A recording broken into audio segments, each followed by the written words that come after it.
ಶ್ರೀ ಶಾರದಾ ಗುರುಭ್ಯೋ ನಮಃ. ಓಂ ವೈರಾಗ್ಯ ನಿರತಂ ಪ್ರಾಜ್ಞಂ ನಿತ್ಯ ಮುಕ್ತಿ ಪಥಪ್ರದಂ ಶಮಾಧಿ ನಿಲಯಂ ವಂದೇ ವೇದವ್ಯಾಸಂ ಜಗದ್ಗುರುಂ. ವೇದವ್ಯಾಸಸ್ತುತಿಂ ಭಕ್ತ್ಯಾ ಸಮರ್ಪಯಾಮಿ ಮದ್ಗುರೋ ನಾಗರಾಜನ ತಾರಾಧ್ಯ ಪಾಹಿ ನಿತ್ಯಂ ದಯಾನಿಧೇ. ಸರ್ವರಿಗೂ ನಮಸ್ಕಾರ. ಶ್ರೀ ಸ್ಕಾಂದ ಮಹಾಪುರಾಣದ ಕಥೆಗಳ ಸಾಲಿನಲ್ಲಿ 362ನೆಯ ಭಾಗ. ತೇಜೋಲಿಂಗದ ತುದಿಯನ್ನು ನೋಡಲೆಂದು ಬ್ರಹ್ಮನು ಹಂಸ ಪಕ್ಷಿಯ ರೂಪ ತಾಳಿ ಆಕಾಶದಲ್ಲಿ ಊರ್ಧ್ವಮುಖನಾಗಿ ಅಗ್ನಿಸ್ತಂಭದಲ್ಲಿ ದೃಷ್ಟಿಯನ್ನಿಟ್ಟುಕೊಂಡು ವೇಗದಿಂದ ಹಾರಿದನು. ಅವನ ರೆಕ್ಕೆಯ ಬಡಿತದ ವೇಗದ ಗಾಳಿಯಿಂದ ವೃಕ್ಷಗಳು ಪರ್ವತಗಳು ಕಂಪಿಸುತ್ತಿದ್ದವು. ಮೊದಲು ಪಕ್ಷಿಗಳ ಪ್ರದೇಶ, ಬಳಿಕ ಮೇಘಮಂಡಲ, ಆಮೇಲೆ ದೇವ ವಿಮಾನಗಳು ಓಡಾಡುವ ಪ್ರದೇಶ, ನಂತರ ನಕ್ಷತ್ರ ಮಂಡಲವನ್ನೂ ದಾಟಿ ಗಗನ ಸಂಚಾರಿಗಳಾದ ಗ್ರಹ ಮಂಡಲಗಳನ್ನು ಕ್ರಮಿಸಿದನು. ಹಂಸಕ್ಕೆ ಮೇಲಕ್ಕೆ ಹೋದಷ್ಟು ಹಾರುವಿಕೆಯಿಂದ ರೆಕ್ಕೆಗಳಿಗೆ ಆಯಾಸವಾಯಿತೆ ಹೊರತು ತೇಜೋಲಿಂಗವು ಮತ್ತು ಎತ್ತರದಲ್ಲಿದ್ದಂತೆ ಕಾಣಿಸುತ್ತಿತ್ತು. ಬಳಿಕ ದೇವಲೋಕ, ಸಪ್ತ ಊರ್ಧ್ವಲೋಕಗಳನ್ನು ದಾಟಿ ಬ್ರಹ್ಮಾಂಡ ಕಟಾಹವನ್ನು ಕ್ರಮಿಸಿದರೂ ತೇಜೋಲಿಂಗವು ಮೊದಲಿನಂತೆಯೇ ಕಾಣುತ್ತಿದ್ದಿತು. ಮಹಾವಿಷ್ಣುವು ಇಷ್ಟರೊಳಗೆ ಲಿಂಗ ಮೂಲವನ್ನು ನೋಡಿರಬಹುದು.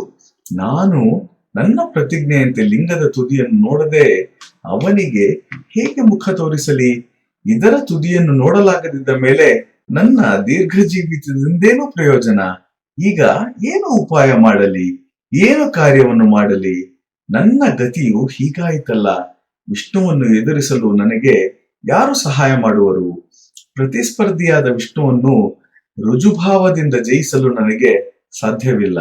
ಅಥವಾ ಅವನೇ ನನ್ನನ್ನು ಮೋಸದಿಂದ ತಿರಸ್ಕರಿಸಬಹುದು. ಹೀಗೆಂದು ಯೋಚಿಸುತ್ತಿರುವಾಗಲೇ ಒಂದು ಸುಂದರವಾದ ಚಂದ್ರಬಿಂಬದಂತಹ ಕೇತಕಿ ಪತ್ರವು ಆಕಾಶದಿಂದ ಕೆಳಗೆ ಬೀಳುತ್ತಿದ್ದುದು ಅವನ ಸಮೀಪಕ್ಕೆ ಬಂದಿತು. ಅದು ಅರಳಿ ಅನೇಕ ದಿನಗಳಾಗಿದ್ದರೂ ಆಗಷ್ಟೇ ಅರಳಿದ ಹೂವಿನಂತೆ ಸುಗಂಧಯುಕ್ತವೂ ಸುಂದರವಾಗಿಯೂ ಇದ್ದಿತು. ಬ್ರಹ್ಮನು ಕೈ ಚಾಚಿ ಆ ಪುಷ್ಪವನ್ನು ಎತ್ತಿಕೊಂಡನು. ಬ್ರಹ್ಮನ ಹಸ್ತಕ್ಕೆ ಬರುತ್ತಲೇ ಕೇತಕಿ ಪತ್ರವು ಜೀವ ತಳೆದು ಬ್ರಹ್ಮನಿಗೆ, ಬ್ರಹ್ಮನೇ, ನಾನು ಅನೇಕ ಲಕ್ಷ ವರ್ಷಗಳಿಂದ ಕೆಳಗೆ ಬೀಳುತ್ತಾ ವಿಶ್ರಾಂತಿಯನ್ನು ಪಡೆಯಲು ಕಾತರನಾಗಿರುವೆನು. ನನ್ನನ್ನೇಕೆ ತಡೆದೆ? ಹೀಗೆಂದು ಕೇಳಿತು. ಕೇತಕಿಯ ಮಾತು ಕೇಳಿ ಅದಕ್ಕಾದ ಆಯಾಸಕ್ಕಾಗಿ ತಾನು ಕೈಚಾಚಿ ಎತ್ತಿಕೊಂಡಿದ್ದಕ್ಕೆ ಖೇದವೆನಿಸಿತು. ಬ್ರಹ್ಮನಿಗೆ ತನ್ನ ಪ್ರತಿಜ್ಞೆಯು ನೆರವೇರದೆ ಹೋದುದರಿಂದ, ವಿಷ್ಣುವಿನ ಎದುರು ಪರಾಭವ ಹೊಂದುವ ಸಂದರ್ಭ ಬಂದುದರಿಂದ ನೀಚ ಮನುಜರಂತೆ ಮನದಲ್ಲಿಯೇ ಭೂಮ್ಯಾಕಾಶಗಳನ್ನು ಆವರಿಸಿರುವ ಈ ತೇಜೋ ರಾಶಿಯು ಎಲ್ಲಿಯದು? ಇದರ ತುದಿಯನ್ನು ನೋಡಲು ಮಿತ ಪೌರುಷವುಳ್ಳ ವೃದ್ಧನಾದ ನನ್ನಿಂದ ಹೇಗೆ ತಾನೇ ಸಾಧ್ಯವಾಯಿತು? ನನ್ನ ರೆಕ್ಕೆಗಳು ನಿತ್ರಾಣಗೊಂಡವು, ಕಣ್ಣುಗಳು ಕತ್ತಲೆಗಟ್ಟುತ್ತಿವೆ, ಅವಯವಗಳು ಶಿಥಿಲಗೊಂಡಿವೆ.